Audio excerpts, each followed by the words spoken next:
tayo sa work as usual, everyday routine. Tignan na natin na naman ng ating ganap dito sa kitchen or dito sa hotel ngayong araw na to, guys. Today ay napaka hangin, sobra. Nagbabagyo din sa hangin dito sa Greece ngayon at malamig na. Masyado nang makulimlim.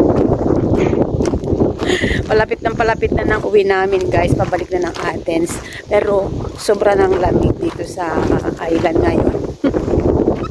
At lumalakas na yung mga hangin. Grabe, guys. Ganito pala dito sa island. Malakas ang hangin. Kagabi, grabe ang hangin. Parang gigipay niya ang bahay. Sobrang, ganun na yung hangin niya ba? So, tignan natin ang ganap ngayong araw na to, guys. Samahan nyo na naman ako ulit sa aking journey today.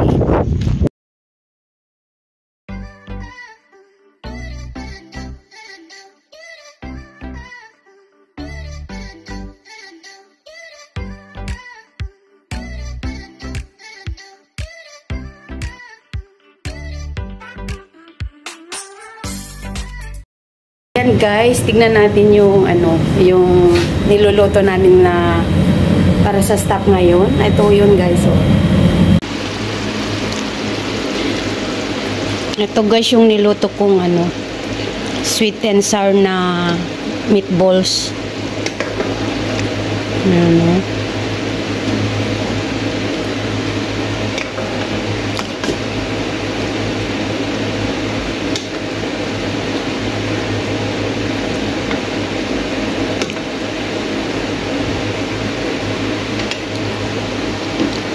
Sweet and sour na meatballs ang ulam namin ngayon, guys. Hindi ko na naipakita kung paano ko ginawa, pero ito na yung kinalabasan. Medyo busy kasi ako, guys, today. Kaya nagmamadali na akong nag-prepare. Pinirito ko lang naman itong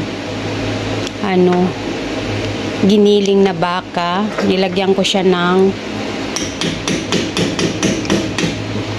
salt at saka ground pepper and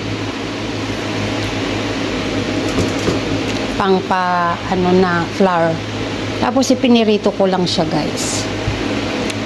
Tapos ito, ginisa ko tong mga gulay. Silagyan ko siya ng kunting ketchup, chili sauce, at saka minor cubes para niya yung lasa, guys. As usual, ang Pinoy ay hindi mawawala ang kanin. Yan. Yung mga Greek kasi, ang kinain nila ngayong araw na to ay yung baked macaronia na niluto ko kahapon. Medyo marami kasi, kaya hindi na kami nagluto ng para sa kanila. Kasi enough na daw para sa kanila yon. Kaya ako nagluto naman yun sa amin dahil hindi na kasya kung pati kami kakain doon sa leftover kahapon. So, better kasi naluto namin yung gusto namin. Iwan ko lang yung dalawa kong kasama kung magugustuhan nila to.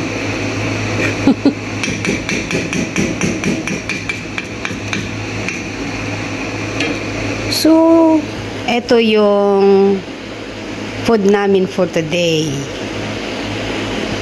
Habang nag-aantay ako ng order, ay dito muna ako sa labas. So, yan, guys, tapos na ako magluto. At naantay ko na lang yung mga staff na kakain at matatapos ko na sa kitchen ulit. So, dito muna tayo sa labas at tayo ay magano ng fresh air kasi dun sa loob ay walang hangin. Kahit electric fan, mainit pa rin yung buga. Pero dito sa labas kasi mahangin, malamig. Kasi magwi-winter na, guys. bartender na. Kaya tambay muna tayo dito sa labas habang inaantay natin yung mga staff na nakakain. Kaya samahan niyo ako dito sa labas, guys. Pero ay lumabas sila ngayon dahil siguro nilalamig din sila na maligo sa pool ngayon dahil malamig, mahangin. Ayan. Kita nyo naman gumagalaw yung mga payong. So, ito pa rin tayo, guys. Di pa rin natin natatapos. Mahigit 1 buwan na lang at matapos ng summer season. Yung bartender namin ngayon. Bartender namin ngayon kasi wala yung mga bartender, nagsilayasan sila. Grabing hangin ngayon eh. Malamig. Malamig. Hindi naglayos ti Jay. Hindi bay-bay. Sinagtibay-bay kayo. Ngayon makikita kayo tong dagat na dagat talaga. Kasi minsan dito sa dagat, parang ano ba, hindi ka makakita ng alon, wave. Ngayon nakakakita ka ng wave kasi mahangin siya.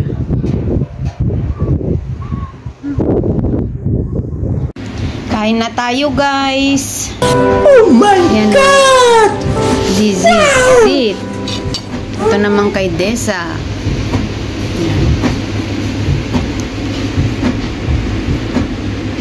Kain na. Walang masyadong gagawin ngayon dito sa kitchen, guys, kaya ito lang ang ipapakita ko sa inyo. Dahil doon sa labas kami nag-ano. Kain tayo, guys. Tayo. Kain na tayo, guys.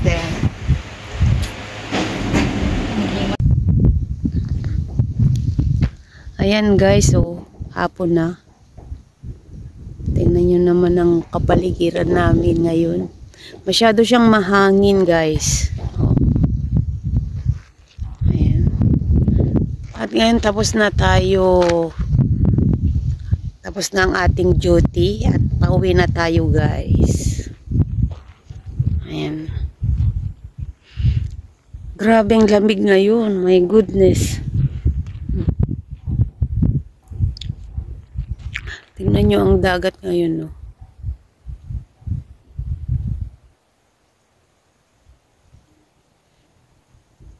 So, ayun na nga, guys. Tapos na ang lahat sa kitchen at nakakain na rin kami. At tapos na rin, guys, ang aking duty at pauwi na rin ako kasi gabi na. Gabi na rin, guys. So, yun lang ang naipakita ko sa inyong araw nga ito kasi konti lang talaga ang work ko doon sa kitchen today at doon talaga kami sa loob na assign. Doon lang ako kanina nagluto lang ako ng kakainin namin kasi wala naman ibang magluluto kaya sumaglit lang ako magluto. Tapos balik ako ulit doon sa loob. At hindi na ako naka-video sa loob kasi dumating kasi yung aming boss. Ay hindi po pwede, guys. So hanggang dito na lang ang aking vlog for today. See you next vlog and thank you for watching and God bless po. Maraming salamat and bye-bye.